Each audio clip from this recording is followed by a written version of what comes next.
Dear students, আশা করি সবাই তোমরা ভালো আছো। তো আমাদের স্থিতিবিদ্যার লেকচার সিরিজ চলতেছিল। আমরা লেকচার 1-এ মোটামুটি বেসিকটুকু কভার করেছি। আজকে আমাদের লেকচার 2 স্থিতিবিদ্যা 8.1 চ্যাপ্টারের।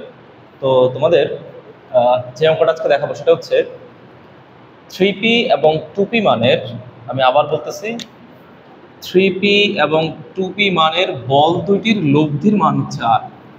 তার মানে তোমার কাছে দুইটা বল আছে, এই দুইটা বলের মধ্যে একটা বলের মান দেওয়া আছে সেটা হচ্ছে 3p এবং আরেকটা বলের মান দেওয়া আছে সেটা হচ্ছে 2p। কেমন? তো আমি এটাকে যদি একটু ডায়াগ্রামে দেখানোর চেষ্টা করি, সেটা হচ্ছে এরকম। দেখো, কোনো একটা বিন্দু, মনে করো ও একটা বিন্দু, ও বিন্দুতে 3p এবং 2p মানে দুটা বল। তার মানে p বলটার মান হচ্ছে 2p, আর এইদিকে যদি q একটা বল থাকতো তাহলে q বলটার মান হচ্ছে কত? 2। p বলটার মান হচ্ছে 3p, আর কিউ যে বলটা আছে সেই বলটার মান হচ্ছে 2p। আচ্ছা, মানে ও বিন্দুতে ক্রিয়াশীল ধরো দুইটা বল আছে, একটা বল হচ্ছে পি বল আর একটা বল হচ্ছে কিউ বল, যেখানে পি বলটার মান দেওয়া আছে 3p আর কিউ বলটার মান দেওয়া আছে 2p। হ্যাঁ, অথবা ও বিন্দুতে ক্রিয়াশীল যে কোনো দুইটা বল, একটা হচ্ছে 3p মানের বল আর একটা হচ্ছে 2p মানের বল, দুইটা বল দেওয়া আছে। এই বলটার লব্ধির মান হচ্ছে আর। স্বাভাবিকভাবে দুইটা বল যদি এখানে আলফাতে ক্রিয়াশীল হয় তাহলে তাদের লব্ধির মান লব্ধি থাকবে। ধরে নিচ্ছি লব্ধির হচ্ছে আর ইকুয়ালস টু এত। হ্যাঁ, আর এর মান হচ্ছে এত। এখন বলতেছে এটা হচ্ছে প্রথম কেস। 2 নম্বর কেস বলতেছে যদি প্রথম বলের পরিমাণ দ্বিগুণ করা হয়, মানে প্রথম যে বলটা ছিল এই বলটাকে তুমি দ্বিগুণ করে ফেলবা। তাহলে দেখো, এখানে পি ছিল প্রথম বল, তাহলে দ্বিতীয় ক্ষেত্রে কেস নাম্বার 2 এর ক্ষেত্রে পি এর মানটা কি হয়ে যাবে? পি এর মানটা দ্বিগুণ হয়ে যাবে। তাহলে 3p × 2 ইকুয়ালস টু কত হবে? 6p। তাহলে প্রথম 2 নম্বর কেসে প্রথম বলের পরিমাণ যদি দ্বিগুণ করা হয় তবে লব্ধির মানও দ্বিগুণ হয়। লব্ধির মান প্রথম ক্ষেত্রে লব্ধির মান ছিল আর, দ্বিতীয় ক্ষেত্রে কিন্তু লব্ধির মানটা কত হবে? দ্বিতীয় ক্ষেত্রে লব্ধির মান হবে আর ইকুয়ালস টু 2r। দ্বিতীয় ক্ষেত্রে মান হবে আর ইকুয়ালস টু 2r। কিন্তু দ্বিতীয় ক্ষেত্রে কিউর মানটা কিন্তু অপরিবর্তিত। আমি আবার বলতেছি, দেখো কেস দুইটা। প্রথম কেসটা হচ্ছে দুটা বল ছিল, মনে করো পি আর কিউ দুটা বল, যেখানে পি বলের মান হচ্ছে 3p, কিউ বলের মান হচ্ছে 2p, আর এই দুই বলের ক্ষেত্রে লব্ধির মানটা হচ্ছে আর। কিন্তু এইবার বলতেছে যে প্রথম বলটাকে তুমি দ্বিগুণ করে ফেলছো, প্রথম বলটাকে দ্বিগুণ করার ফলে আলটিমেটলি লব্ধিটাও কি হবে? দ্বিগুণ হয়ে যাবে। হ্যাঁ, বা লব্ধিটাও দ্বিগুণ হবে, এটা প্রশ্ন বলে দিছে যে লব্ধির মান আর ইকুয়ালস টু 2r। কিন্তু দ্বিতীয় ক্ষেত্রে কার মানটা অপরিবর্তিত? দ্বিতীয় ক্ষেত্রে কিউর মানটা অপরিবর্তিত, কিউ মানে কোনো চেঞ্জ নেই। যদি এই ঘটনাটা ঘটে তাহলে বল দ্বয়ের মধ্যবর্তী কোণ নির্ণয় করো। এই বল দ্বয়ের মধ্যবর্তী কোণ এখানে কত আছে বলতো? পি এবং কিউ বল দ্বয়ের মধ্যবর্তী কোণ কত? আলফা। এই আলফার ভ্যালু হচ্ছে 1। আলফার ভ্যালুটা আমরা বের করব। তাহলে আমাদের এখানে কন্ডিশন হচ্ছে দুইটা। প্রথমে একটা কন্ডিশন, 2 নম্বর হচ্ছে আরেকটা কন্ডিশন, যে ক্ষেত্রে প্রথম বলটাও দ্বিগুণ হয় এবং লব্ধিটাও কি হয়? দ্বিগুণ হয়। আচ্ছা, তো আমরা এটা সলভে যাচ্ছি। খেয়াল করো, এখানে বলতেছে যে 3p এবং 2p মানের বল দুটি। আচ্ছা, ধরি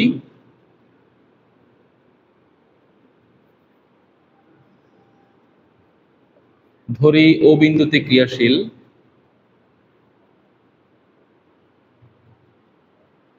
ও বিন্দুতে ক্রিয়া করতেছে দুটা বল, একটা হচ্ছে 3p মানের বল আর একটা হচ্ছে 2p মানের বল। ধরি ও বিন্দুতে ক্রিয়াশীল 3p এবং 2p মানের দুটি বল পরস্পর আলফা কোণে ক্রিয়ারত। এখন এই দুটা বল আলফা কোণে ক্রিয়ারত এবং এই দুটা বল যেহেতু আলফা কোণে ক্রিয়া করতেছে ও বিন্দুতে, স্বাভাবিকভাবে তাদের লব্ধি থাকবে। তাদের লব্ধির মানটা কত? আর। ধরি বল দ্বয়ের লব্ধির পরিমাণ আর। এখন আমরা কি জানি? লব্ধি নির্ণয়ের সূত্র কি জানি? আমরা জানি লব্ধি সূত্র অনুসারে আমরা বলতে পারি যে আর square equals to P square যোগ Q square plus 2p Q cos alpha. এটা হচ্ছে আমরা জানি R square equals to P square plus Q square plus 2p Q cos alpha. তাহলে এখানে প্রথম ক্ষেত্রে লব্ধির মান তো আরই আছে, কিন্তু পি এর মান আছে কত? পি এর মান হচ্ছে 3p। তাহলে বলতে পারি r square equals to 3p। তাহলে এখানে লিখতে পারি 3p এর উপরে স্কোয়ার প্লাস কিউর ভ্যালু আছে হচ্ছে 2p, তাহলে 2p এর উপরে স্কোয়ার প্লাস 2p, p এর ভ্যালু আছে হচ্ছে কত 3p, 2 ইন্টু 3p, কিউ এর ভ্যালু আছে হচ্ছে 2p, আর দুটোর মধ্যবর্তী কোণ হচ্ছে alpha, that means cos alpha. তাহলে এখানে ভ্যালুটা কত হয়, আর square equals to 9p square plus 4p square plus 3 দুগুণে 6, 6 দুগুণে 12, 12p square cos alpha, cos alpha. তাহলে এই জায়গায় লিখতে পারি যে আর square equals to 13p square plus হচ্ছে 12p স্কোয়ার কজ আলফা, সমীকরণ নাম্বার 1 দিয়ে রাখি এটাকে, এটাকে সমীকরণ নাম্বার 1 দিয়ে রাখলাম। এটা হচ্ছে কোন কেসের ক্ষেত্রে বলো তো, প্রথম কেসের ক্ষেত্রে। আচ্ছা, এখন এবার হচ্ছে কেস নাম্বার 2। তো কেস নাম্বার 2 কি বলতেছে, কেস নাম্বার 2 হচ্ছে, এবার লিখবো দ্বিতীয় ক্ষেত্রে। তো দ্বিতীয় ক্ষেত্রে ঘটনাটা কি দেখো, দ্বিতীয় ক্ষেত্রে বলতেছে যে প্রথম বলের পরিমাণ এবার কি করা হবে, দ্বিগুণ করা হবে। আচ্ছা, তো এখানে লিখতেছি যে দ্বিতীয় ক্ষেত্রে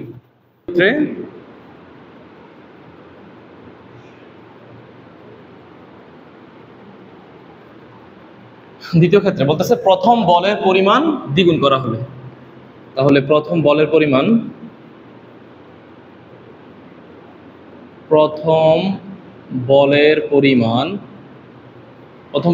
দ্বিগুণ হয়ে যাবে, দ্বিগুণ,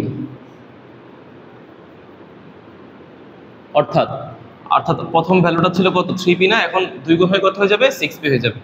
তাহলে প্রথম বলের পরিমাণ যদি দ্বিগুণ হয় তাহলে বলতে পারি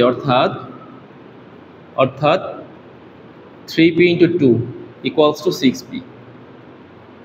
এবং শুধুমাত্র প্রথম বল দ্বিগুণ হয় নাই, কে দ্বিগুণ হয়েছে, লব্ধির মানও দ্বিগুণ হয়েছে। এবং লব্ধি দ্বিগুণ হলে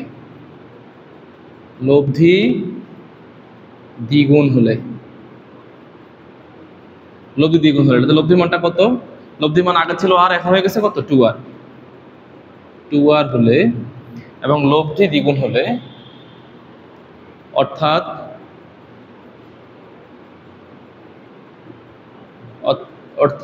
2r পরিমাণ হলে, এখন আমরা জানি লব্ধি নির্ণয়ের সূত্র হচ্ছে এত, এখানের মধ্যে সবকিছু বসাই দিব।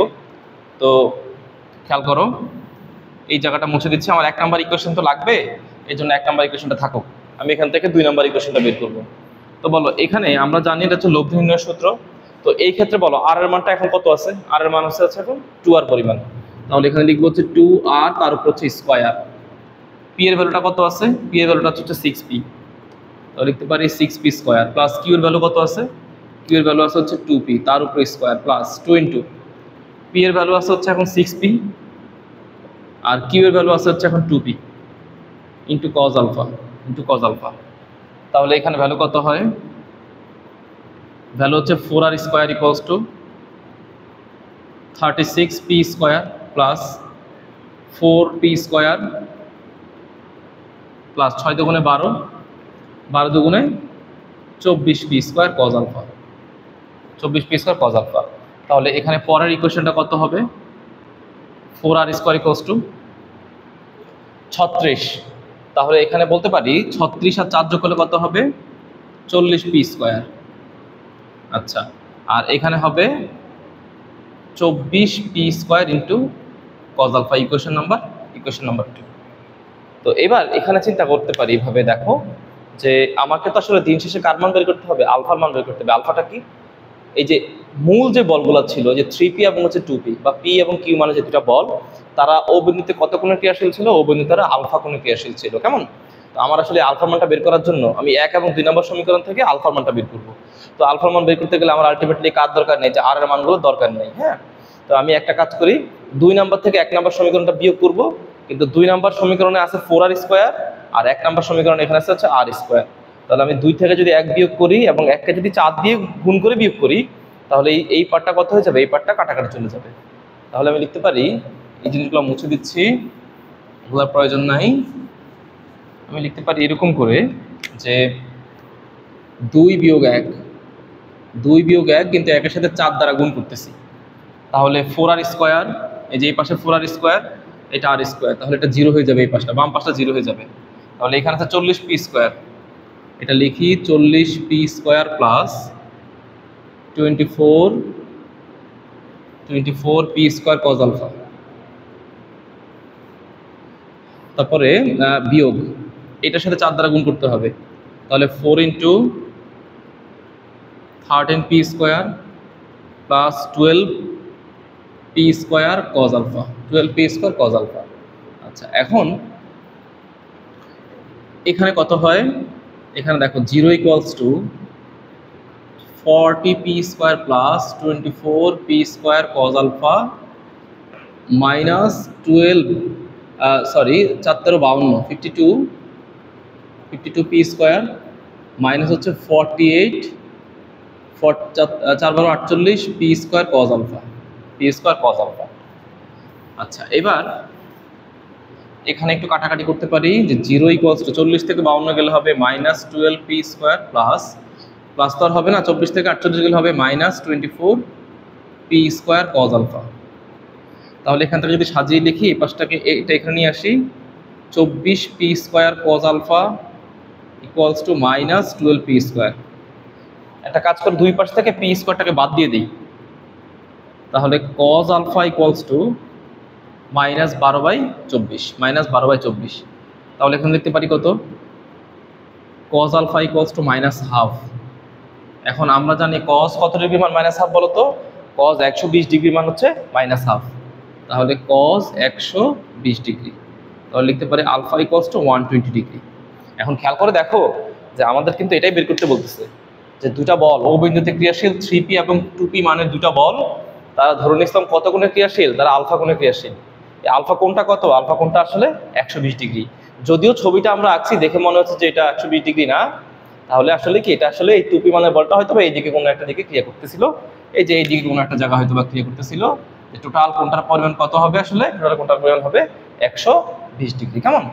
আচ্ছা, তো এখন এটাকে আমরা এটাতে বের করে ফেললাম, এবং এটাকে আমরা একটু এমসিকিউর মতো করে, যে 2 - 1 কিন্তু একের সাথে 4 দ্বারা গুণ করতেছি, তাহলে 4r স্কোয়ার, এই যে এই পাশে 4r স্কোয়ার, এটা r স্কোয়ার, তাহলে এটা 0 হয়ে যাবে, এই পাশটা বাম পাশটা 0 হয়ে যাবে। তাহলে এখানে আছে 40p স্কোয়ার, এটা লিখি 40p square plus 24p square cos alpha.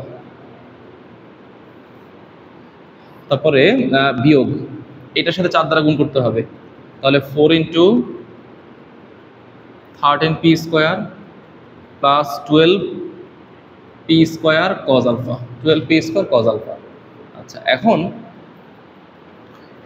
এখানে কত হয়, এখানে দেখো 0 equals to 40p square plus 24p square cos alpha minus 52p square minus হচ্ছে 48 4 × 48p square cos alpha, P square cos alpha. আচ্ছা, এবার এখানে একটু কাটাকাটি করতে পারি, যে 0 ইকুয়ালস টু 40 থেকে 52 গেলে হবে minus 12p square plus plus তো আর হবে না, 24 থেকে 48 গেলে হবে minus 24p square cos alpha. তাহলে এখান থেকে যদি সাজিয়ে লিখি, এই পাশটাকে এটা এখানে নিয়ে আসি, 24p square cos alpha equals to minus 12p square. একটা কাজ করে দুই পাশ থেকে পি স্কোয়ারটাকে বাদ দিয়ে দিই, তাহলে cos alpha equals to minus 12/24, minus 12/24। তাহলে এখন লিখতে পারি কত, cos alpha equals to minus half. এখন আমরা জানি কজ কত ডিগ্রি মান মাইনাস হাফ বলো তো, কজ 120 ডিগ্রি মান হচ্ছে মাইনাস হাফ, তাহলে কজ 120 ডিগ্রি। তাহলে লিখতে পারি আলফা ইকুয়ালস টু 120 ডিগ্রি।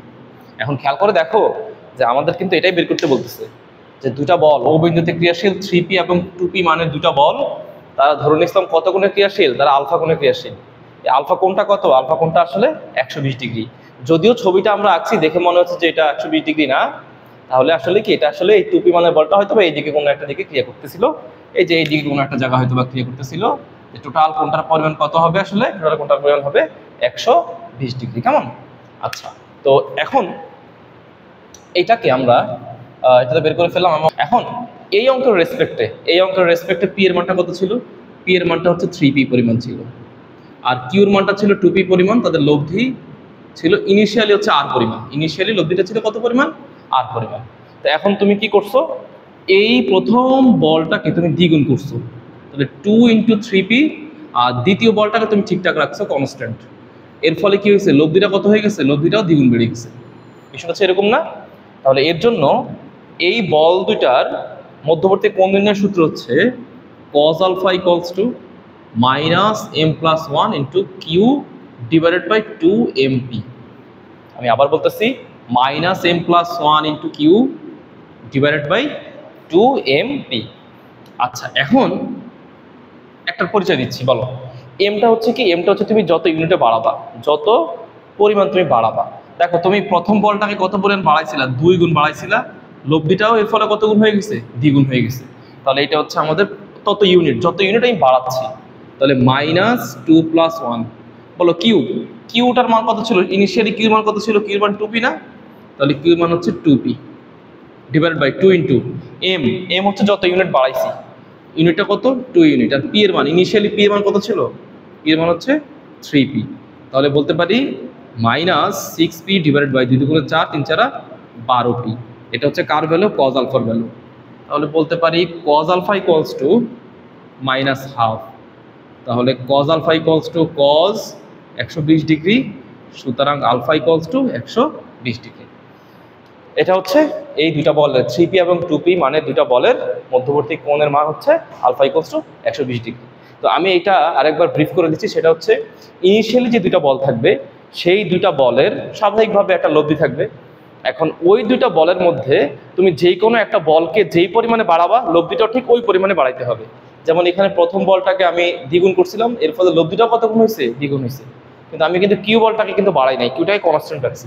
এমনও হইতে পারতো যে কিউ বলটাকে তুমি দ্বিগুণ বাড়াইছো, তার ফলে লব্ধিটা দ্বিগুণ বাড়ছে, এটাও হইতে পারতো, কোনো সমস্যা ছিল না। তো মূল বিষয় হচ্ছে তুমি যত ইউনিট বাড়াবা তত ইউনিটের মান হচ্ছে এম এর মান। ঠিক আছে? cos α = -m+1 / q। কিউ বলতে ইনিশিয়ালি ছিল 2p, আর p বলতে ইনিশিয়ালি ছিল কত? 3p। সবগুলো মান বসাই দিছি, বসাই দিলে আমার মধ্যবর্তী কোণটা আমি পেয়ে গেলাম α = 120 ডিগ্রি। ওকে, আচ্ছা, তো এরপরে আমাদের পরের যে অঙ্কটা, সেটা হচ্ছে প্রশ্ন পড়ে দিচ্ছি। দেখো, বলতেছে পি ও কিউ মানের দুটি বলের লব্ধি।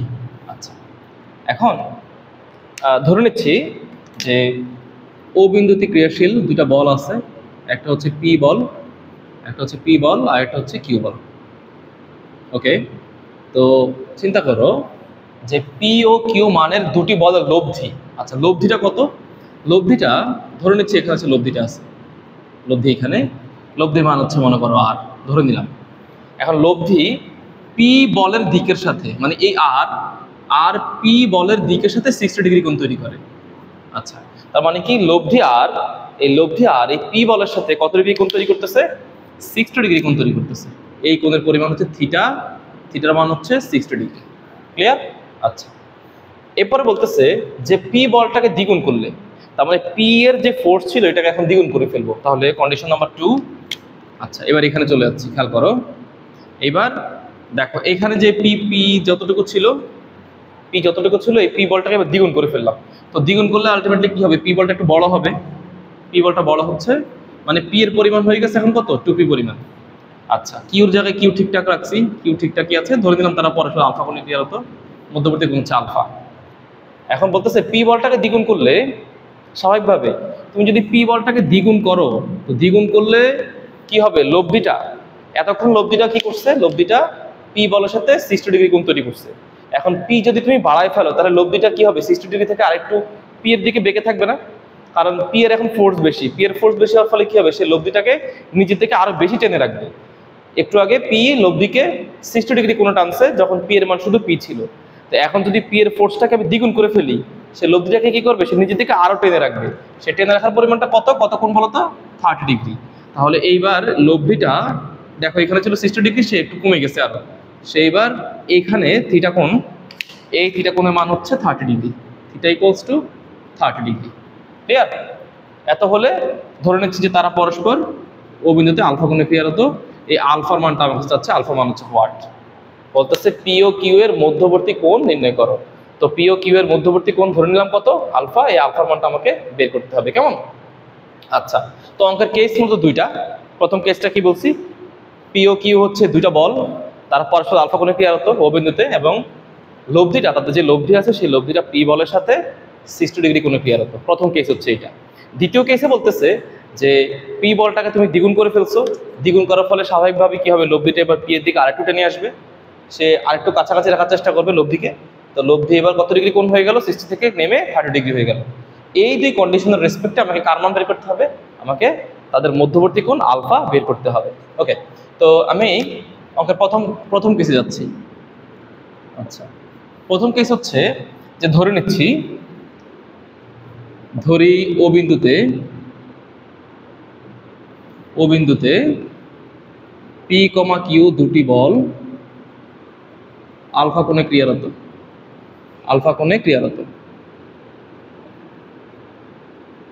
আচ্ছা, এবং এদের লব্ধি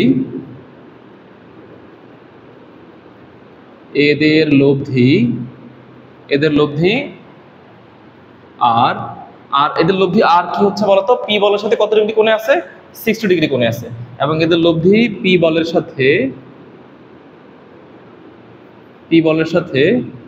থিটা ইকুয়ালস টু 60 ডিগ্রি কোণে ক্রিয়াশীল। লব্ধি পেয়ে গেলাম, লব্ধি হচ্ছে পি বলের সাথে 60 ডিগ্রি কোণে ক্রিয়াশীল। তাহলে আমরা কি জানি বলতো, লব্ধির দিক নির্ণয় সূত্র অনুযায়ী আমরা কি জানি, যে tan theta equals to P plus Q cos alpha, উপর হচ্ছে Q sine alpha. P plus Q cos alpha, উপর হচ্ছে কিউ সাইন আলফা। তাহলে এখানে বলো, এই লব্ধিটা এখানে থিটার মানটা কত ডিগ্রি আছে বলতো, থিটার মানটা আছে 60 ডিগ্রি।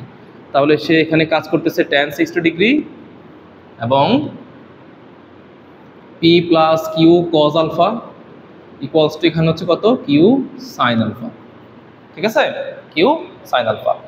আচ্ছা, এখান থেকে বলতে পারি tan 60 মান হচ্ছে কত, √3 equals to Q sine alpha divided by P plus Q cos alpha. P plus Q হচ্ছে কজ আলফা। এবার তুমি এখানে একটা কাজ করো, এখান থেকে পি প্লাস কিউ কজ আলফার মানটা বের করে রাখো। P plus Q cos alpha মান হচ্ছে Q sine alpha divided by হচ্ছে √3। এটাকে 1 নম্বর সমীকরণ দিয়ে রাখো। P plus Q cos alpha মান হচ্ছে Q sine alpha divided by √3। আচ্ছা, এখন এবার দ্বিতীয় ক্ষেত্রে, এটা গেল প্রথম ক্ষেত্রে এই ঘটনাগুলো ঘটছে। এবার দ্বিতীয় ক্ষেত্রে। আচ্ছা, তো দ্বিতীয় ক্ষেত্রে আসলে বিষয়টা কেমন হবে, 1 নম্বর ইকুয়েশন আমার লাগবে, তাই 1 নম্বর ইকুয়েশনটা এখানে রেখে দিলাম।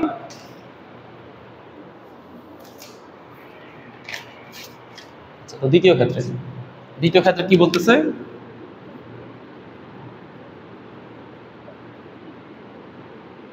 দ্বিতীয় ক্ষেত্রে এবার কিন্তু লব্ধি পি এর সাথে কত ডিগ্রি কোণে আছে, 30 ডিগ্রি কোণে, এবং এই ক্ষেত্রে পি এর ফোর্সটা কত হয়েছে, পি এর ফোর্সটা দ্বিগুণ হয়ে গেছে। তো দ্বিতীয় ক্ষেত্রে পি বলটিকে দ্বিগুণ করা হলে,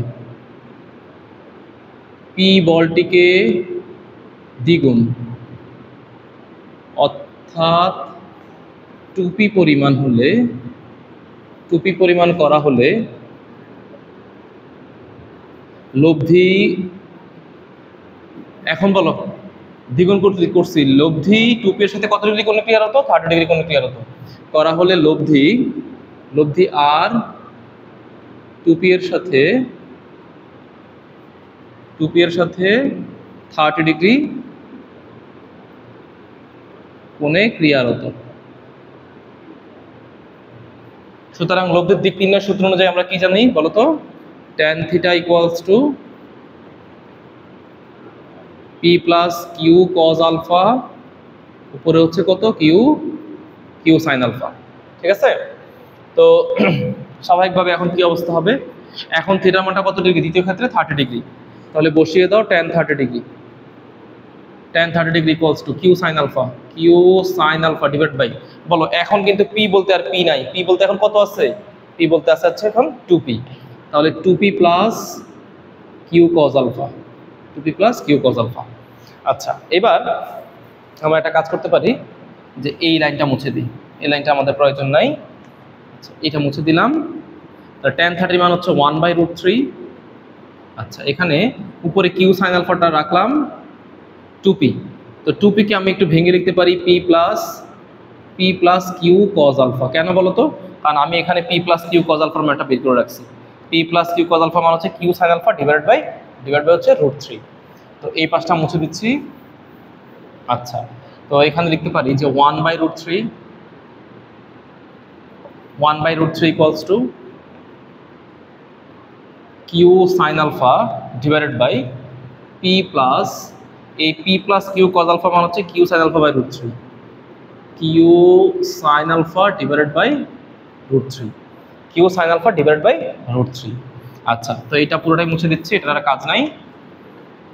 এবার এখানে লিখতে পারি 1/√3 equals to Q sine alpha, এখানে √3টা লসাগু নাও, তাহলে এখানে হবে √3p প্লাস হচ্ছে কিউ সাইন আলফা। এবার এই পাশে 1/√3টা রাখি, এই √3কে উপর উঠায় দাও, তাহলে √3 Q sine alpha divided by √3p plus হচ্ছে কিউ সাইন আলফা।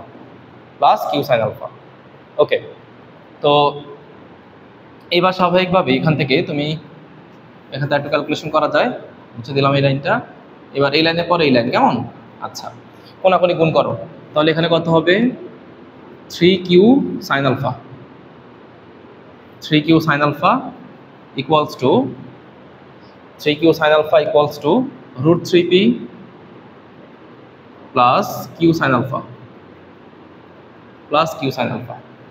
ওকে, আচ্ছা, এবার এখান থেকে লিখতে পারি কিউ সাইন আলফা, এখানে একটা, এখানে আছে 3টা, তাহলে লিখতে পারি 2q sine alpha equals to √3 into পি। এখান থেকে তুমি একটা কাজ করো, এখান থেকে তুমি সাইন আলফার মানটা বের করে রাখো। সাইন আলফার মান হবে √3p ডিভাইডেড বাই 2q, এটাকে তুমি 2 নম্বর সমীকরণ দিতে পারো। আচ্ছা, এখন একটা কাজ করো, তুমি এখানে তো সাইন আলফার মান যেহেতু পেয়েছো, এই সাইন আলফার মানটা তুমি 1 নম্বর বসায় দাও। এই সাইন আলফার মান যদি এখানে বসাই দেই, বসালে তুমি এখান থেকে কার মান পেয়ে যাবে বলো তো? তুমি এখান থেকে কজ আলফার মান পেয়ে যাবে, কেমন? তো এই ছবিগুলো আমি মুছে দিচ্ছি, এই ছবিগুলো আপাতত কাজ নাই। আচ্ছা, তো এখন দেখো, আমি 1 নম্বর ইকুয়েশন থেকে লিখতে পারি যে p plus Q cos alpha equals to Q sine alpha divided by √3। তাহলে তুমি কিউ সাইন আলফার মান হচ্ছে এইটা, বসায় দাও। তারপর লাইনটা হবে p plus Q cos alpha Q divided by √3, আর সাইন আলফা ভ্যালু হচ্ছে এইটা, তাহলে √3p divided by 2q, Q কাটা, √3 কাটা, তাহলে p plus Q cos alpha equals to, এখানে লিখতে পারি p বাই 2। আচ্ছা, তাহলে এখানে কত হবে p ডিভাইডেড বাই 2, তাহলে এখানে লিখতে পারি Q cos alpha equals to p by 2 minus p, তাহলে কিউ কজ আলফার মান হবে p মাইনাস 2p বাই 2, তাহলে লিখতে পারি Q cos alpha equals to minus p by 2। আচ্ছা, এখান থেকে একটা সুবিধা হলো আমাদের, এখান থেকে তুমি কজ আলফার মানটা বের করে রাখো, তাহলে কজ আলফার মান হবে minus p divided by 2q। আচ্ছা, দেখো তুমি এখান থেকে কজ আলফার মানটা পাইছো, আর একটু আগে তুমি কার মানটা পাইছো বলো তো? সাইন আলফার মান পাইছো। সাইন আলফার মানও আছে, কজ আলফার মানও আছে। এখন আমাদেরকে লাগবে কার মান বলো তো? পি ও কিউ এর মধ্যবর্তী কোণ নির্ণয়। তো পি এবং কিউ এর মধ্যবর্তী কোণ ইনিশিয়ালি কত ছিল? আলফা ছিল। তাহলে আমার কাছে যেহেতু সাইন আলফা এবং কজ আলফা আছে, তাহলে আমি বলতে পারি তুমি একটা দিয়ে একটাকে ভাগ করে দাও। তুমি এটাকে দাও 2 নম্বর ইকুয়েশন, আর এটাকে দাও 3 নম্বর ইকুয়েশন। তো 3 নম্বর ইকুয়েশন দিলে এবার লেখো 2/3, তাহলে sine alpha divide by cos alpha, equals to sine আলফার ভ্যালু কত? √3p ডিভাইড বাই 2q, আর এখানে হবে minus p divided by 2q। 2q কি যাবে? 2q হ্যাঁ, কাটাকাটি চলে যাবে। তাহলে এখানে কত হবে? tan আলফা ইকুয়ালস টু, মাইনাসটা থাকবে সামনে, √3p ডিভাইড বাই p। এবার p আর p কাটাকাটি করে ফেললাম, আচ্ছা, তো কাটাকাটি করার পরে এখানে ভ্যালুটা থাকতেছে কত, tan আলফা ইকুয়ালস টু -√3। লিখতে পারি tan আলফা ইকুয়ালস টু -√3। তাহলে বলো tan আলফা, tan কত ডিগ্রি মান √3, tan 60 ডিগ্রি মান √3, তাহলে -tan 60 ডিগ্রি। তাহলে এখন আলফার মান আমি যদি ট্যানটা বাদ দিয়ে দিই তাহলে আলফার মান কত হবে, -60 ডিগ্রি। কিন্তু -60 ডিগ্রি তো হওয়া সম্ভব না, কারণ কোণের মানটা কি হবে, সবসময় পজিটিভ হবে। যে তারা দুটা বল যখন কাজ করছিল, দুটা বল তো অবশ্যই কি হবে, তারা ঘড়ির কাঁটার বিপরীতে কোনো একটা পজিটিভ কোণ তৈরি করছিল। তো এখন আমরা জানি কি দুটা বল সর্বোচ্চ কত ডিগ্রি করে কাজ করতে পারে, 180 ডিগ্রি কোণে কাজ করতে পারে। হ্যাঁ, বা ট্যানের রেঞ্জ হচ্ছে 180 ডিগ্রি। সেক্ষেত্রে আমরা লিখতে পারি tan alpha equals to minus না লিখে লিখবো হচ্ছে tan 180 ডিগ্রি মাইনাস হচ্ছে 60 ডিগ্রি। কোয়াড্রেন্ট অনুযায়ী tan 180 -60 ফলাফল হচ্ছে -tan 60। তাহলে দুই পাশ থেকে ট্যানটা উঠাই দিলে কত হবে, 180 - 60 হচ্ছে কত বলতো, 120 ডিগ্রি। এটা হচ্ছে আমাদের রিকোয়ার্ড অ্যান্সার। অর্থাৎ পি এবং কিউ দুইটা বল পরস্পর কত ডিগ্রি কোণে ছিল বলতো, পরস্পর আলফা ইকুয়ালস টু 120 ডিগ্রি কোণে ক্রিয়া করতেছিল। ওকে, তো এটা আমরা করে ফেললাম। এবার আমরা এটার একটা বিকল্প পদ্ধতি দেখব। আচ্ছা, তো বিকল্প পদ্ধতির জন্য আমি আবারও ছবিগুলো ড্র করতেছি, একটু ভালো করে ফলো করো। কি বলছিল, পি এবং কিউ মানে দুটি বল। আচ্ছা, এখানে ও বিন্দুতে পি একটা ফোর্স ছিল আর কিউ একটা ফোর্স ছিল, তাদের লব্ধি ছিল আর। এই আর প্রথম থিটার সাথে 60 ডিগ্রি কোণে ক্রিয়া করতেছিল, তাদের মধ্যবর্তী কোণটা ছিল হচ্ছে আলফা। পি এবং কিউ এর মধ্যবর্তী কোণ ছিল হচ্ছে আলফা। এখন তুমি কি করছো, পি বলটাকে তুমি দ্বিগুণ করছো। তো পি বলটাকে যদি আমি দ্বিগুণ করি তাহলে পি এর মান বেড়ে কত হয়ে গেছে, 2p, আর কিউ আগের মতো ঠিকঠাক আছে।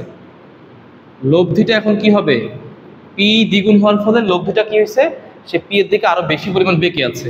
তো এই বাঁকার পরিমাণটা কত, থিটা ইকুয়ালস টু 30 ডিগ্রি, এটা হচ্ছে লব্ধি আর। আর মধ্যবর্তী কোণ হচ্ছে কত বলতো, মধ্যবর্তী কোণ হচ্ছে আলফা। এই আলফা মানটা আমাকে বের করতে হবে। তো আলটিমেটলি এখানে কেস কয়টা দেখো তো। প্রথম ক্ষেত্রে আমি বলতে পারি, দেখো তো প্রথম ক্ষেত্রে এই ঘটনাটা ঘটে না।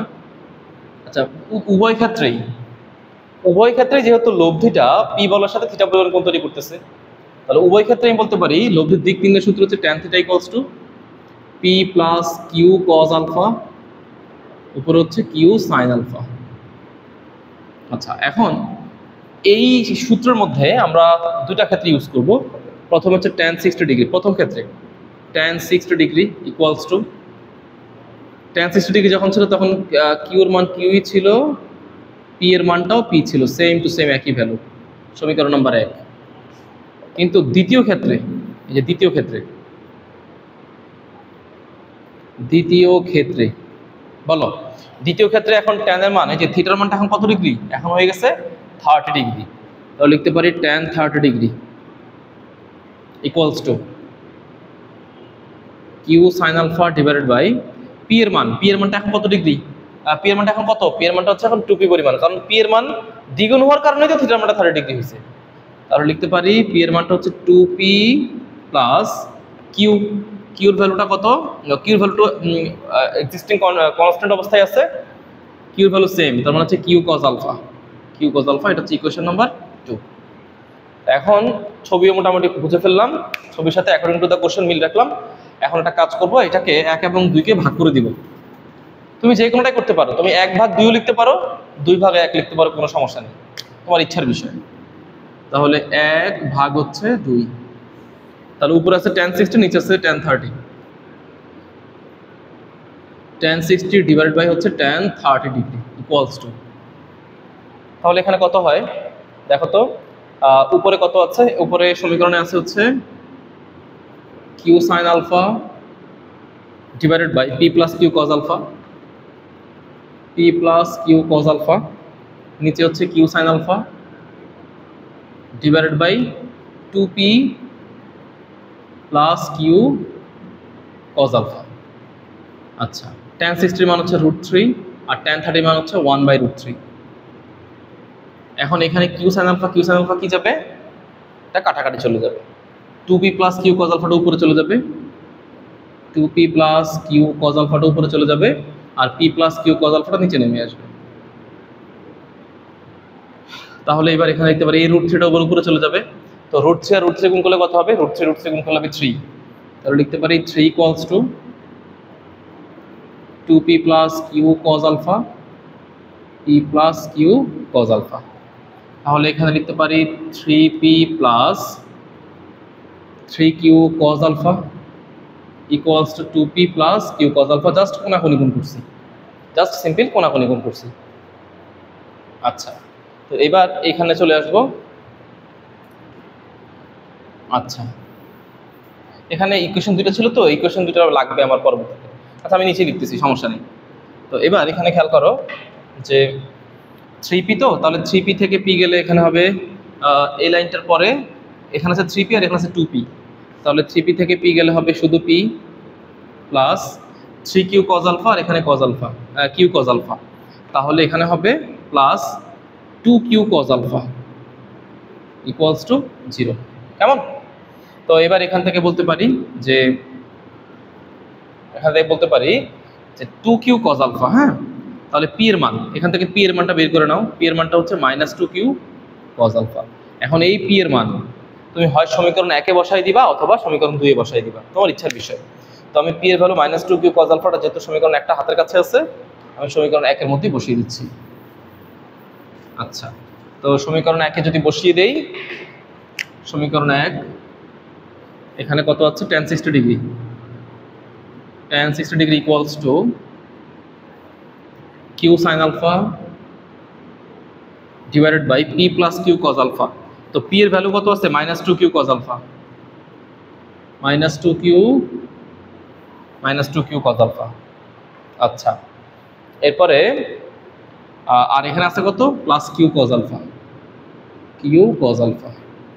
তাহলে tan 60 মান হচ্ছে √3, এখানে q sin alpha divided by -q cos alpha, তাহলে √3 ইকুয়ালস টু q কাটা, দ্যাট মিনস -tan আলফা, তার মানে tan alpha equals to -√3। Clear?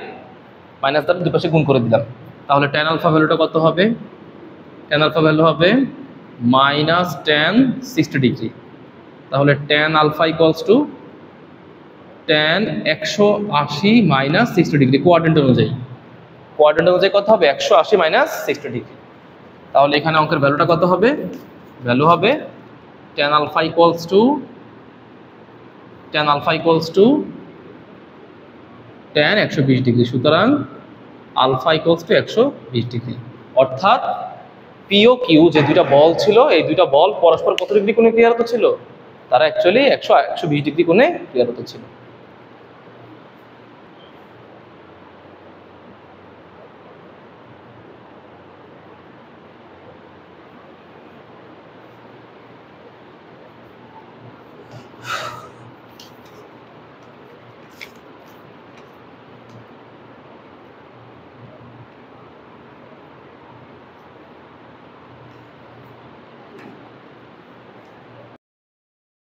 আমাদের এইবার যে প্রশ্নটা, সেই প্রশ্নটা হচ্ছে এরকম যে দেখো কোন বিন্দুতে পি ও কিউ মানের দুটি বলের লব্ধি। আচ্ছা, লব্ধির কথাটা বলা নাই, তো ধরে নিচ্ছি যে কোনো একটা বিন্দু আছে, সেই বিন্দুতে দুইটা বল কাজ করতেছে, সেই দুইটা বলের নাম হচ্ছে পি এবং কিউ, তাদের লব্ধি ধরে নিলাম, তাদের লব্ধি হচ্ছে আর। কেমন? তো আমি এখানে ছবিটা ড্র করে দেখো, ও বিন্দুতে ক্রিয়াশীল একটা বল, এটা হচ্ছে পি বল, আর এই বরাবর এটা হচ্ছে কিউ বল, দুইটা বল কাজ করতেছে। আচ্ছা, এখন প্রশ্নের মধ্যে একটা হিন্টস দিছে, এই যে ফিনিশিং এ একটা হিন্টস দিছে যে পি এর মানটা কিউ চাইতে বড়, মানে পি বলের মানটা বেশি, পি বলের ফোর্স বেশি।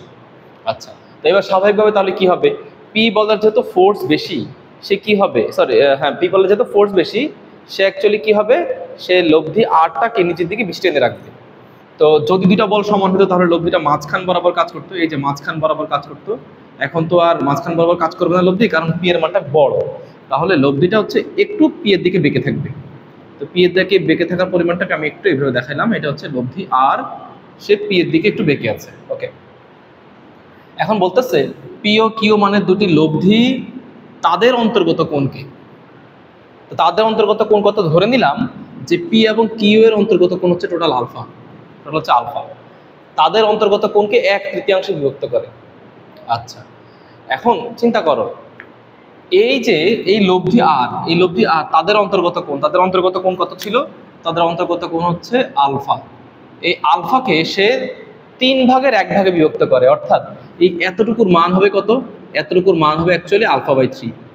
সে আবার বলতেছি, দেখো এই লব্ধি আর পি এবং কিউ তারা পরস্পর ও বিন্দুতে আলফা কোণে ক্রিয়ারত ছিল। এই লব্ধি তাদের অন্তর্গত কোণকে, অর্থাৎ আলফাকে কত অংশ বিভক্ত করে? 3/1 অংশ বিভক্ত করে, অর্থাৎ এই দিকের পরিমাণ হচ্ছে α/3।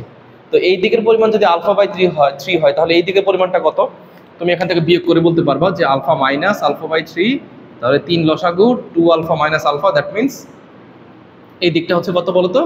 এই দিকটা হচ্ছে 3α মাইনাস আলফা। হ্যাঁ, 3α মাইনাস আলফা, তাহলে 2α/3। তাহলে এইটা যদি α/3 অংশ বিভক্ত করে তাহলে এতটুকু কত হবে? এতটুকু হবে 2α/3। কেমন? তো আমি আবার বলতেছি যে পি ও কিউ মানের দুটি বলের লব্ধি আর তাদের অন্তর্গত কোণ আলফাকে 1/3 বিভক্ত করে। এই যে 1/3 বিভক্ত করছে এই পাশটাতে, তাহলে এই পাশে যদি 1/3 হয় α/3 হয়, তাহলে এই পাশটা কত হবে? এই পাশটা হবে 2α/3। এখন বলতেছে দেখাও যে বল দ্বয়ের অন্তর্গত কোণের পরিমাণ এত। তাহলে বল দ্বয়ের অন্তর্গত কোণের পরিমাণ কত ছিল? ও বিন্দুতে ক্রিয়াশীল পি এবং কিউ দুইটা বল, তাদের অন্তর্গত কোণ ছিল আলফা। এই আলফার মানটা হচ্ছে এত, আচ্ছা, এবং লব্ধির পরিমাণ হচ্ছে এত। এই লব্ধি আর, এই আর এর মানটা হচ্ছে এত, এই টোটাল আর এর মানটা হবে এত। ক্লিয়ার? ওকে।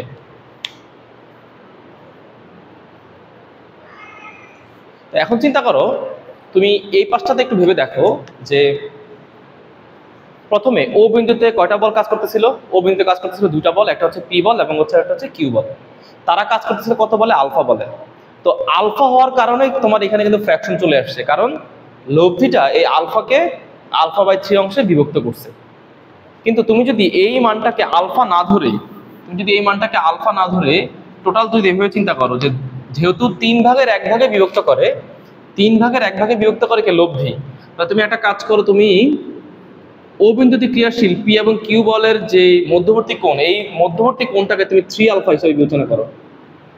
হ্যাঁ, মধ্যবর্তী কোণটা আগে নিছিলাম আলফা বোঝানোর সুবিধার্থে, এখন আমাদের ক্যালকুলেশনের সুবিধার্থে আমরা নিলাম হচ্ছে মধ্যবর্তী কোণটা হচ্ছে 3α। তাহলে এই লব্ধিটা তাদের অন্তর্গত কোণ এখন তো 3α। 3αকে 3/1 বিভক্ত করে, তাহলে 3α 3/1 কত?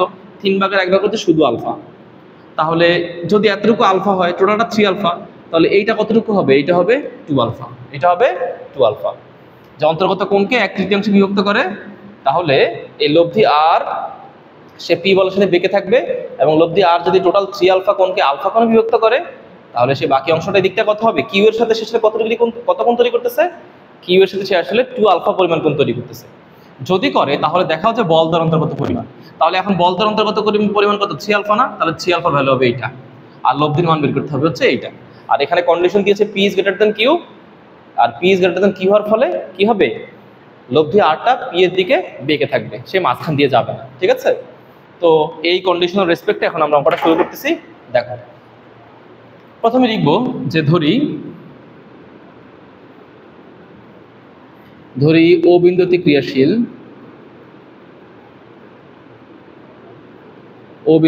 ক্রিয়াশীল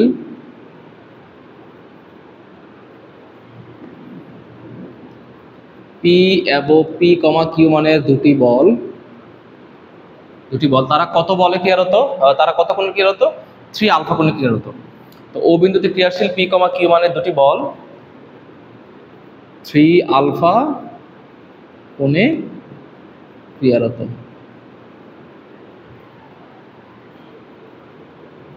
ধরি এদের লব্ধি আর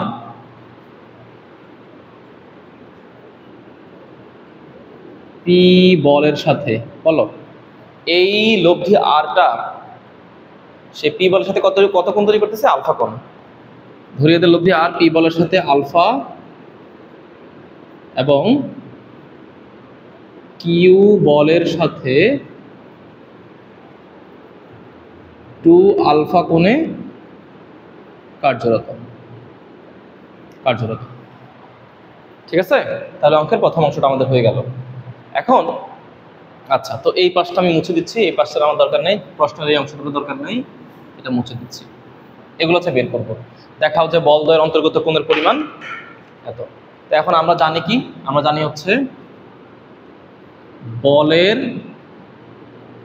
সাইন সূত্রানুসারে,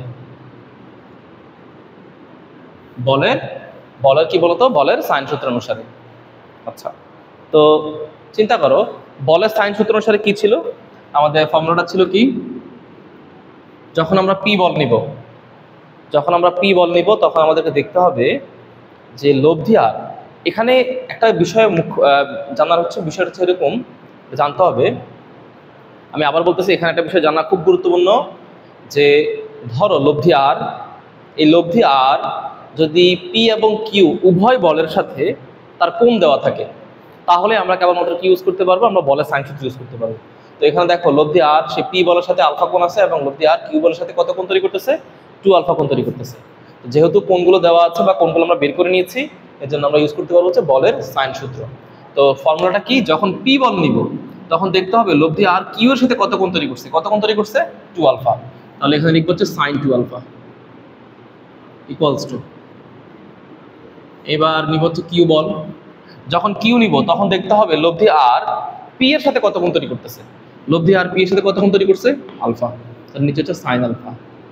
আর যখন লব্ধিটাই নিব, লব্ধি আর নিব, তখন মোট পি এবং কিউ তারা মোট কত কোণে আছে, মোট আছে 3 আলফা কোণে। তাহলে এখানে লিখবো হচ্ছে সাইন 3 আলফা, সাইন 3 আলফা। আচ্ছা, তো এখন এখান থেকে আমরা হচ্ছে যে বের করবো হচ্ছে যে, দেখাও যে বল দ্বয়ের অন্তর্গত কোণের পরিমাণ, এটা বের করবো। তো বল দ্বয়ের অন্তর্গত কোণের পরিমাণ কত ছিল, 3 আলফা। 3 আলফা ইকুয়ালস টু, এটা আমরা প্রুফ করবো, কেমন, এটা আমরা প্রুফ করবো, এটাকে আমি মার্ক করে রাখলাম। আচ্ছা, আর লব্ধির পরিমাণটা পরে অটোমেটিক্যালি চলে আসবে, এটাও লিখে রাখতেছি। লব্ধির পরিমাণটা হচ্ছে P square minus T square divide by 2 Q, যেখানে P is greater than Q, এটা হচ্ছে আর এর মান, এই মানগুলো আমরা বের করবো। তো ওকে, প্রথমে আমি লিখতেছি, যেহেতু আমার এখানে 3টা কেস, আমি প্রথম এবং দ্বিতীয় অংশ হতে পাই, প্রথম এবং দ্বিতীয় অংশ হতে পাই। আচ্ছা, লিখলাম প্রথম ও দ্বিতীয় অংশ হতে পাই, প্রথম এবং দ্বিতীয় অংশ হতে পাই। তো কি কি আছে প্রথম অংশে, p divided by sine 2 alpha equals to q divided by sine alpha. লিখতে পারি পি ডিভাইডেড বাই সাইন 2 থিটার সূত্র কি, 2 sine alpha cos alpha equals to q divided by sine alpha. তাহলে দুই পাশ থেকে আমরা কি বাদ দিতে পারি, সাইন আলফাটাকে বাদ দিতে পারি। তাহলে লিখতে পারি p divided by 2 cos alpha equals to কত বলো তো, কিউ। এখানে সাইড নোট দিয়ে দাও, যেহেতু sine alpha is not equal to 0, sine আলফার মান 0 নয়, কারণ আলফা তো অবশ্যই একটা মান আছে, আমরা সাইন আলফার মান যেহেতু 0 নয়, দুই পাশ থেকে কমনলি বাদ দিয়ে দিলাম। তো এখান থেকে বের করতে পারি হচ্ছে কজ আলফার মান, তাহলে কজ আলফার ভ্যালু কত বের হবে, পি ডিভাইডেড বাই 2 কিউ। তাহলে আলফার ভ্যালু কত, আলফার ভ্যালু হচ্ছে cos inverse p divided by 2 q, p divided by 2 q. হ্যাঁ, এই যে দেখো cos inverse p divided by 2 q. তো এটা অ্যাকচুয়ালি কার মান, এটা আসলে লব্ধি আর সে পি এর সাথে যত কোণ তৈরি করছিল সে আলফার মানটা হচ্ছে পেলাম, কিন্তু আমার টোটাল মধ্যবর্তী কোণটা তো আলফা না, টোটাল পি এবং কিউ এর মধ্যবর্তী কোণটা কত, 3 আলফা। তো 3 আলফা মানে হচ্ছে এর সাথে 3 দ্বারা গুণ করে দিব। তো এখন লিখবো হচ্ছে, এটা লিখবো যে সুতরাং পি ও কিউ এর মধ্যবর্তী কোণ, পি ও কিউ এর মধ্যবর্তী কোণ, মধ্যবর্তী কোণটা হচ্ছে কত, 3 আলফা। তাহলে 3 ইন্টু আলফার ভ্যালু হচ্ছে এত, cos inverse p divided by 2 q. হ্যাঁ, এই যে আমাদের একটা অংশের প্রুফ হয়ে গেল, আমাদের মধ্যবর্তী কোণটা আমরা পেয়ে গেলাম 3 আলফা। এই যে 3 আলফা, এই টোটালটা যে 3 আলফা ছিল, এই 3 আলফার ভ্যালুটা আমরা পেয়ে গেলাম, এই যে এত, ক্লিয়ার, টোটালটা 3 আলফা পেয়ে গেলাম, একটা অংশ হয়ে গেল। এখন আমাকে বের করতে হবে কি, কার মান বলো তো, আমাকে এখন বের করতে হবে লব্ধির মান। তো বলো, উপরে সাইন সূত্রের মধ্যে লব্ধি আটটা আছে কোথায়, এখানে আছে না, তাহলে দ্বিতীয় এবং তৃতীয় অংশ নাও, লিখব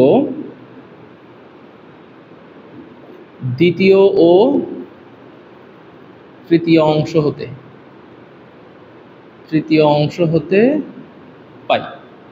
তো দ্বিতীয় অংশ কি আছে, দ্বিতীয় অংশে আছে হচ্ছে q divided by sine alpha equals to r divide by sine 3 alpha. আচ্ছা, তাহলে এখান থেকে লিখতে পারি q divided by sine alpha, এখন r divide by sine 3 alpha. তো বলো সাইন 3 থিটার সূত্রটা কি? সাইন 3 থিটার সূত্রটা হচ্ছে, যেখানে লিখতেছি দেখো, সাইন থিটার সূত্র হচ্ছে 3 sine theta minus 4 sine cube theta, 3 sine theta minus 4 sine cube theta. তাহলে এখানে হবে 3 sine alpha minus 4 sine cube alpha. তাহলে লিখতে পারি q divided by sine alpha equals to, এখান থেকে তুমি সাইন আলফাটা কমন নিয়ে নাও, তাহলে সাইন আলফাটা কমন নিলে কত হবে? 3 মাইনাস 4 সাইন স্কোয়ার আলফা। হ্যাঁ, 3 মাইনাস 4 সাইন স্কোয়ার আলফা। এখন দুই জায়গা থেকে সাইন আলফাটা বাদ দিয়ে দিব, তো বাদ দিলে আমি এই পাশটা লিখবো, এই পাশটা লিখতেছি। আচ্ছা, কত আছে এখানে? এখানে আছে Q equals to R divided by sine আলফাটা বাদ 3 মাইনাস 4 সাইন স্কোয়ার আলফা। এখানে সাইড নোট হচ্ছে যেহেতু sine alpha is not equals to 0, sine আলফার যেহেতু শূন্যের সমান নয়, কনস্ট্যান্ট ভ্যালু, সেই জন্য আমরা এটাকে বাদ দিয়ে দিলাম দুই পাশ থেকে। তাহলে এখানে লিখতে পারি যে কিউ ইকুয়ালস টু, বলো তোমার কাছে কিন্তু একটু কার মান ছিল? কজ আলফার মান ছিল। কজ আলফার মানটা কিন্তু একটু এখান থেকে পাইছিলাম। দেখো আলফার মান ছিল কত? কজ আলফার মান ছিল p/2q। একটু আগের ইকুয়েশনটা দিকে খেয়াল করো, যে আলফার মান যদি এইটা হয়, আলফার মান এইটা হলে কজ আলফার মান হচ্ছে কত? p/2q। আমি এখানে আরেকবার লিখে দেখাচ্ছি, দেখো আলফা ইকুয়ালস টু 3 আলফা, না 3 আলফার ভ্যালু হচ্ছে এত, তাহলে আলফা ইকুয়ালস টু কত? আলফা ইকুয়ালস টু হচ্ছে কজ ইনভার্স p/2q। তাহলে কজ আলফার ভ্যালুটা কত? এটা একটু বের করে রাখছিলাম, p/2q। কেমন? কজ আলফা ভ্যালু হচ্ছে p/2q। তো এখন তুমি একটা কাজ করো, এখান থেকে লিখতে পারি যেহেতু কজ আলফা আছে, তাহলে কজ আলফা থাকলে সাইন স্কয়ার আলফা বের করা কোনো ব্যাপার না। লিখবো হচ্ছে R divided by 3 minus 4 1 minus cos square alpha, sine square alpha পরিবর্তে লিখতে পারি 1 মাইনাস কজ স্কয়ার আলফা। তো এবার এই পাশে লিখতেছি, দেখো যে q equals to R divided by 3 minus 4 plus 4 cos square alpha. তাহলে আর ডিভাইড বাই 3 মাইনাস 4 মানে হচ্ছে -1 প্লাস 4। বলো কজ স্কোয়ার আলফা, তো কজ আলফার মান কত? p/2q। তাহলে কজ স্কোয়ার আলফা ভ্যালুটা কত হবে? p/2q এর উপরে হোল স্কোয়ার, p/2q এর উপরে স্কোয়ার। আচ্ছা, তাহলে লিখতে পারি R divided by -1 plus 4 p square divide by 4q square, 4 এ 4 এ কাটা। আচ্ছা, তাহলে এখানে কত আছে? এখানে আছে হচ্ছে কিউ। তো এবার এই পাশে লিখতে পারি q equals to R divided by -1 plus p square divided by q square. তো এই পাশটা মুছে দিচ্ছি, এগুলো প্রয়োজন নাই। আচ্ছা, এবার এখানে লিখতে পারি কিউ ইকুয়ালস টু, তুমি এখানে একটা কাজ করো, এখানে আর উপরে আছে, আর উপরে থাক, পি স্কোয়ার বাই কিউ স্কোয়ারটা আগে লেখো, p square divided by q square, তারপর লিখো -1। কেমন? এবার লসাগু নাও, নিচে কিউ স্কোয়ারটা লসাগু যায়, তাহলে p square minus Q square. এবার কিউ, এই কিউ স্কোয়ারটা উপরে উঠায় দাও, তাহলে p q square divided by p square minus Q square. আচ্ছা, তো এখানে তো আসলে অ্যাকচুয়ালি আর হবে, হ্যাঁ এখানে হবে আর। এবার দুই পাশ থেকে একটা কাজ করি, এই কিউটাকে বাদ দিয়ে দিই, একটা করে কিউ বাদ দিয়ে দিই, তাহলে 1 equals to r q divided by p square minus Q square. তাহলে আর এর ভ্যালুটা কত হবে?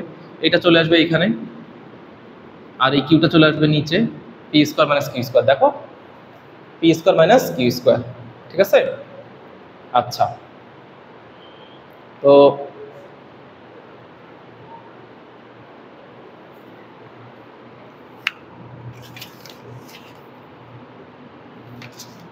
এখানে খেয়াল করো, আমার অঙ্কটার মধ্যে লেখার সময় একটু ভুল করেছিলাম, সেটা হচ্ছে অঙ্কটার ভ্যালুটা হবে p square minus Q square by q, not 2q। হ্যাঁ, এখানে ভ্যালুটা ভুল লিখেছিলাম, p square minus Q square divide by হবে কিউ হবে। ক্লিয়ার? তো এই যে আমরা আর এর ভ্যালুটা পেয়ে গেলাম, সেই আর এর ভ্যালুটা কত? P square minus Q square divide by q. তো আশা করি তোমরা বুঝতে পেরেছো যে মধ্যবর্তী কোণ 3 আলফা, পি এবং কিউ এর মধ্যবর্তী কোণ 3 আলফা ভ্যালু হচ্ছে এত, এবং তাদের লব্ধির মান আর হচ্ছে P square minus Q square divide by Q. Okay, তো শিক্ষার্থীরা এবার দেখো এই প্রশ্নটা অনেকবার বোর্ড পরীক্ষাতে আসছে। দেখো এই প্রশ্নটা বলতেছে দুটি বল এবিসি ত্রিভুজের সিএ এবং সিবি বাহু বরাবর ক্রিয়া করে। আচ্ছা, প্রথম কথা হচ্ছে যে এখানে দুইটা বল আছে, ধরে নিলাম সেই দুইটা বল হচ্ছে পি কমা কিউ, একটা বল হচ্ছে পি আর একটা বল হচ্ছে কিউ বল। এই দুইটা বল এবিসি ত্রিভুজের সিএ এবং সিবি বাহু বরাবর ক্রিয়া করে। আচ্ছা, তো আমি একটা ত্রিভুজ আঁকতেছি। দেখো এইভাবে একটা ত্রিভুজ ড্র করলাম, একটা ত্রিভুজ নিলাম। তো আলটিমেটলি এইটাকে ধরলাম সি বাহু, আর এটাকে ধরে নিলাম এ বাহু, এটাকে ধরে নিলাম বি বাহু, বি পয়েন্ট। তো খেয়াল করো এখানে বলতেছে এবিসি ত্রিভুজের সিএ বরাবর কাজ করতেছে, ধরে নিলাম পি বল। এই যে সিএ বরাবর কাজ করতেছে পি বল, আর সিবি বরাবর কাজ করতেছে হচ্ছে কিউ বল। আচ্ছা, তো দুটি বল এবিসি ত্রিভুজের সিএ এবং সিবি বাহু বরাবর ক্রিয়া করে। পি বল এবং দুটা বল পি আছে, একটা বল পি একটা বল কিউ, সিএ বরাবর কাজ করতেছে পি বল এবং সিবি বরাবর কিউ বল, এবং তাদের মান অর্থাৎ এই বল দুইটার মান, হ্যাঁ, পি এর মান এবং কিউ এর মান হচ্ছে, তাদের মান হচ্ছে cos এ এবং cos বি এর সমানুপাতিক। অর্থাৎ পি এর ভ্যালুটা হচ্ছে পি সমানুপাতিক cos এ, কিউ এর ভ্যালুটা হচ্ছে কিউ সমানুপাতিক cos বি। তো এখন আলটিমেটলি যখন সি বিন্দুতে দুটা বল কাজ করতেছে পি এবং কিউ, তাদের একটা লব্ধি থাকবে, এটাই স্বাভাবিক। ধরে নিচ্ছি তাদের লব্ধিটা হচ্ছে এটা হচ্ছে লব্ধি। আর এখন প্রমাণ করতে বলতেছে যে দেখাও যে লব্ধির মান মানে হচ্ছে আর এর মান। কার মান বলতো? এই হচ্ছে আর এর মান। আর এর ভ্যালুটা হচ্ছে কার সমানুপাতিক? cos c এর সমানুপাতিক। তো প্রুফ করতে হবে যে আর সমানুপাতিক cos c। আচ্ছা, এবং এর গতিপথ, কার গতিপথ? এই লব্ধি আর এর গতিপথ। লব্ধি আর এর গতিপথ, লব্ধি যে আর ছিল, আর এর গতিপথ হচ্ছে এইটা। এই লব্ধি আর এর গতিপথ সি কোণকে এত অংশ এবং এত অংশ দুভাগে বিভক্ত করে। স্বাভাবিকভাবে ছবিতে দেখতেছি যে লব্ধি আরটা সি কোণকে এই অংশে বিভক্ত করতেছে, এইটা একটা পার্ট এবং হচ্ছে এইটা একটা পার্ট।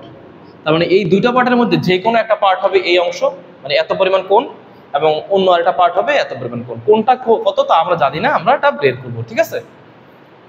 আচ্ছা, তো আমরা দেখতে পারি যে লিখি দেওয়া আছে। আচ্ছা, ধরি যে এবিসি ত্রিভুজের সিএ এবং সিবি বাহু বরাবর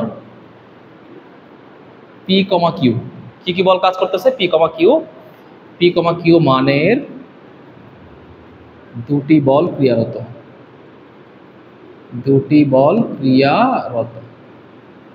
আচ্ছা, এবং এদের লব্ধি আর, আচ্ছা, এদের লব্ধি হচ্ছে আর। এখন প্রশ্ন বলতেছে দুইটা বল তুমি নিছো, কিন্তু প্রশ্ন বলতেছে এদের মান, এই বলগুলোর মান হবে কত? cos a এবং cos b সমানুপাতিক। তো লিখতে পারি প্রশ্ন মতে p সমানুপাতিক cos a equals to p equals to k cos a। আর এটা লিখতে পারি কত? q সমানুপাতিক cos b। প্রশ্নই বলে দিছে যে তুমি যে দুইটা বল নিছো সেই দুইটা বল, একটা হচ্ছে cos এর সমানুপাতিক আর একটা হচ্ছে cos b এর সমানুপাতিক। তাহলে বলতে পারি q equals to k cos b। প্রমাণ করতে হবে, কি প্রমাণ করতে হবে? তাদের লব্ধি cos c এর সমানুপাতিক। তাহলে প্রমাণ করতে হবে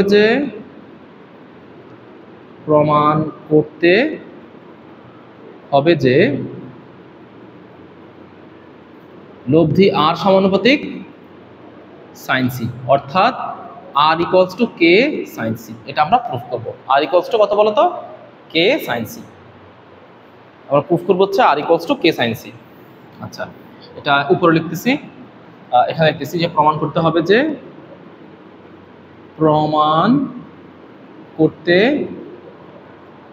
যে লব্ধি আর সমানুপাতিক sin c।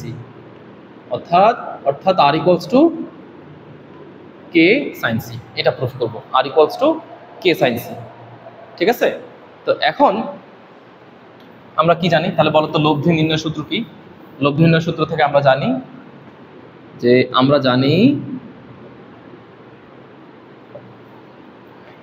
জানি R square equals to P square plus Q square plus 2p Q cos alpha, এটা হচ্ছে লব্ধি নির্ণয় সূত্র। তো এখন আর এর মান তো বের করবো, আর এর মান বের করবো কত? কে সাইন সি প্রুফ করবো। তো আরটাকে রেখে দিচ্ছি, রাখলাম। পি এর ভ্যালু কত বলতেছে প্রশ্ন, একটু আগে বললাম পি এর ভ্যালু ছিল কত, এই যে পি ছিল হচ্ছে কজ এ, তার মানে যে পি হচ্ছে কত, একটু আগে লিখলাম কে কজ এ, তাহলে লিখতে পারি কে কজ এ তার উপর স্কোয়ার। কিউর ভ্যালু কত, কিউর ভ্যালু হচ্ছে কে কজ বি, কে কজ বি তার উপর স্কোয়ার প্লাস 2। পি এর ভ্যালু ছিল কত, কে কজ এ, তাহলে কে কজ এ, কিউর ভ্যালু হচ্ছে কত, কে কজ বি। আচ্ছা, আর এখানে আছে কজ আলফা। আলফা কি ছিল, আলফা ছিল দুইটা বল পি এবং কিউ যদি তারা আলফা কোণে ক্লিয়ার হতে থাকে, কিন্তু এখানে দুইটা বল তারা কত কোণে ক্লিয়ার হতো, তারা এবিসি ত্রিভুজের সি কোণে ক্লিয়ার হতো, তাহলে এখানে লিখতে পারি কত বলতো, লিখতে পারি কজ সি। ওকে, তো পরের লাইনটা লিখতে পারি r square equals to k square cos square A plus k square cos square B, তারপর আমরা লিখতে পারি প্লাস এখানে 2k square cos A cos B cos C, cos A cos B cos C. আচ্ছা, তো এখন চিন্তা করো এইভাবে যে আমাদের ফার্স্ট পেপারে ম্যাথমেটিক্সের সূত্র ছিল, ত্রিকোণমিতিতে যে সূত্র ছিল সেই সূত্রটা আমি এখানে একটু লাগবে আমার, সূত্রটা আমি এখানে লিখতেছি। সূত্রটা হচ্ছে উপর লিখতেছি, দেখো সূত্রটা ছিল এরকম যে cos square A plus cos square B plus cos square C plus 2 cos A cos B cos C equals to 1। এটা ছিল আমাদের ফার্স্ট পেপারের ম্যাথমেটিক্সের সূত্র, হ্যাঁ, ত্রিকোণমিতি চ্যাপ্টারের সূত্র। ফার্স্ট পেপার ত্রিকোণমিতির সূত্র ছিল এরকম, চ্যাপ্টার 7.6 এ যে cos square A plus cos square B plus cos square C equals to plus 2 cos A cos B cos C. তাহলে এখান থেকে তুমি কিন্তু এমন করে বানিয়ে নিতে পারো যে cos square A plus cos square B plus 2 cos A cos B cos C equals to 1 minus cos square C.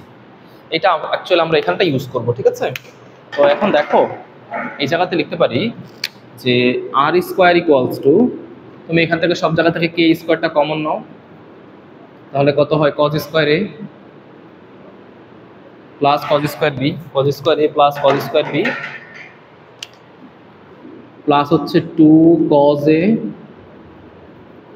Cos B cos C, তাহলে এখানে কত হয় আর স্কোয়ার। বলো এই যে cos square A plus cos square B plus 2 cos A cos B cos C value কত, এটার value হচ্ছে 1 মাইনাস কজ স্কোয়ার সি, লিখতে পারি k square into 1 minus cos square C. তোমরা এই জিনিসটা, এই উপরের জিনিসটা এখানে সাইড নোট দিয়ে দিও, কেমন, এটা সাইড নোট দিয়ে দিবে এই পাশে।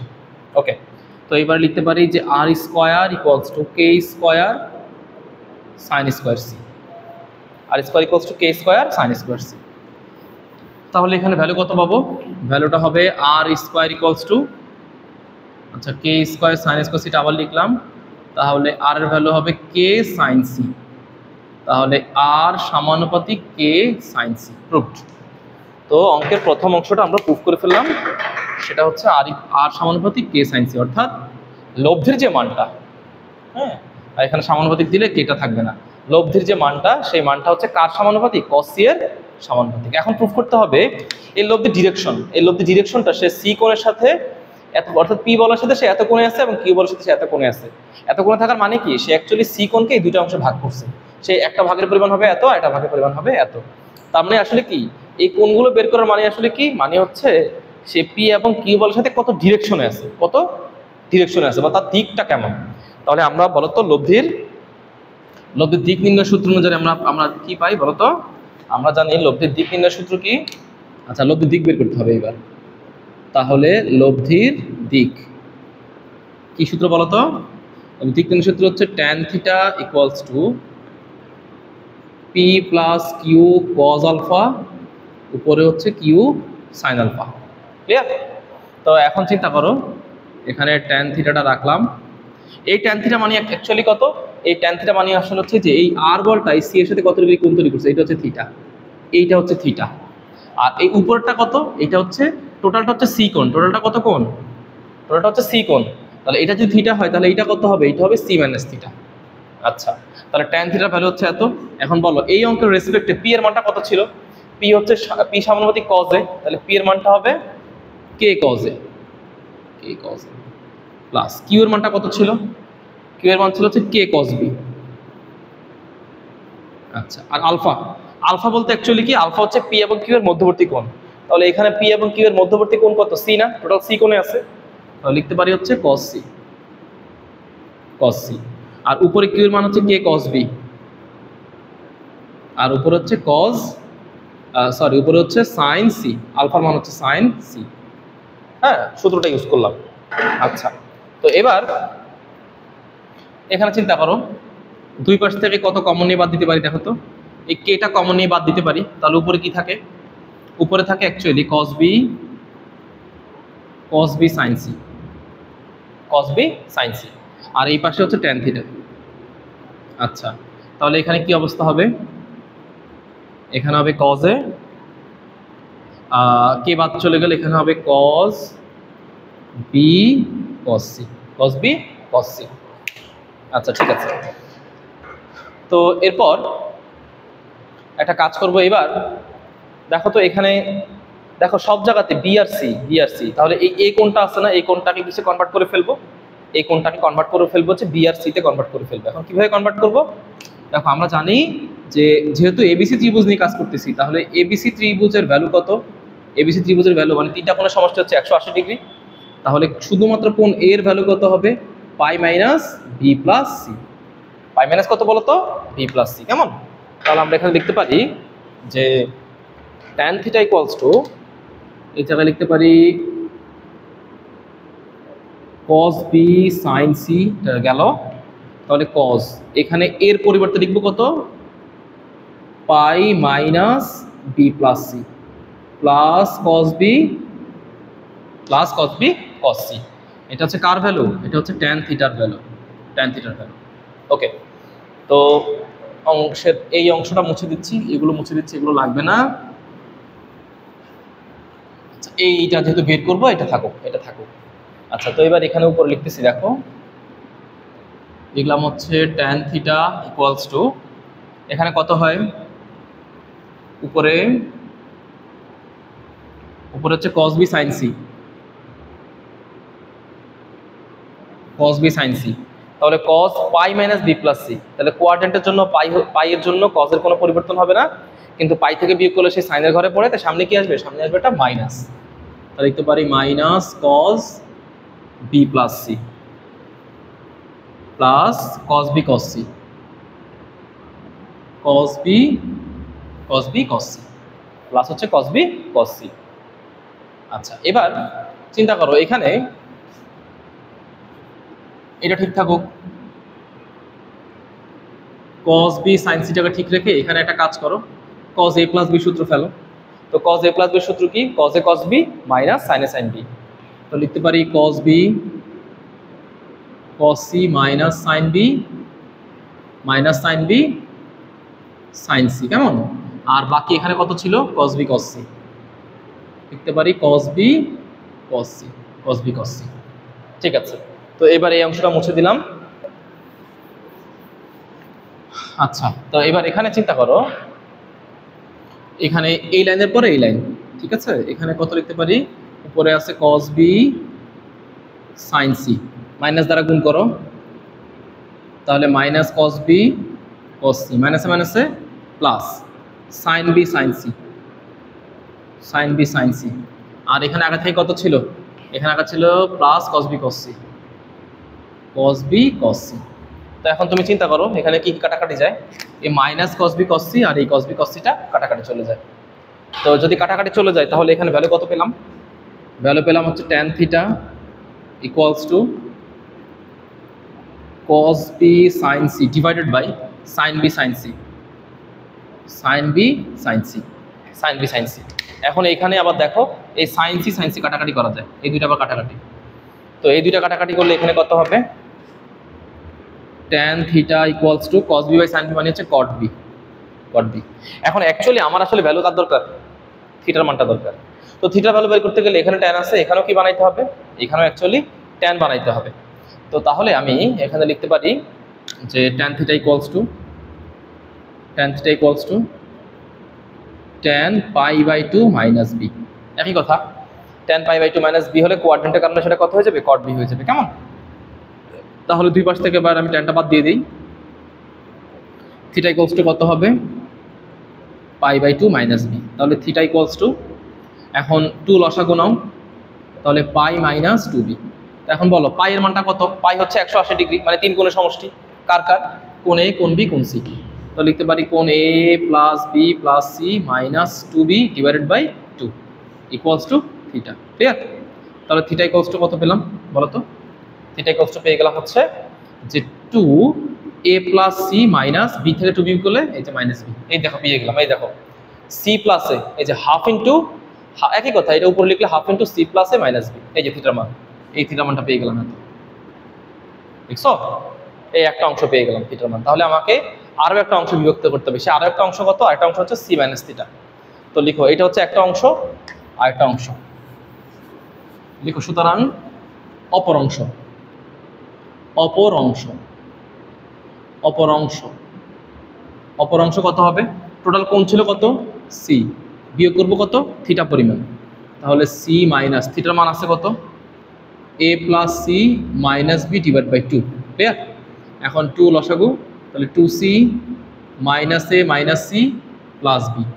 তাহলে তুমি যদি একটু ক্যালকুলেশন করো, এটার ভ্যালু কত পাবে, এটার ভ্যালু হবে 2c থেকে সি বিয়োগ করলে কত হবে, C plus B minus A. ঠিক আছে? সাজিয়ে লিখলে কত লিখতে পারি, half into B plus C minus A. তো দেখো আমরা পেয়ে গেলাম দুইটা অংশ, আমাদের রিকোয়ার্ড দুইটা অংশ পেয়ে গেলাম। যে একটা হচ্ছে যে বি প্লাস সি মাইনাস এত অংশ বিভক্ত করতেছে, একটা হচ্ছে এত অংশ বিভক্ত করতেছে। হ্যাঁ, আমরা পেয়ে গেলাম যে লব্ধি আর তার গতিপথটা সে cos c এর সমানুপাতিক, এবং এই গতিপথটা সে পি এবং কিউ কে অর্থাৎ সি কোণকে সে থিটা অংশে অর্থাৎ এত অংশে বিভক্ত করে, এবং সি মাইনাস থিটা অর্থাৎ এত অংশে বিভক্ত করে। ঠিক আছে?